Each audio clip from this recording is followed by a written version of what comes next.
Hello, in this video we're going to unclog dirt and grime that's inside of the tubes for a sunroof. We'll go ahead and locate the hole.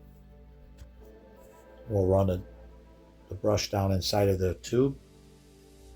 Go all the way down, run it up and down a couple times to ensure that we got a nice clear path. On the driver's side, it came out pretty clean. The brush is still like new. On the passenger side, it came out pretty dirty. Afterwards, we'll run some water down to make sure we got a good flow.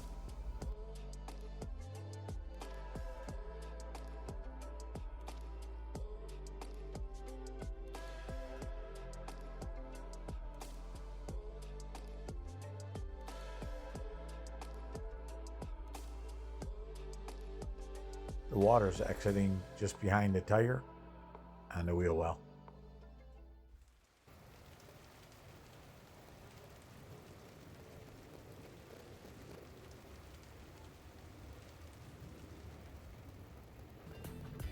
Thanks for watching our video. Don't forget to like, subscribe, and leave your comment.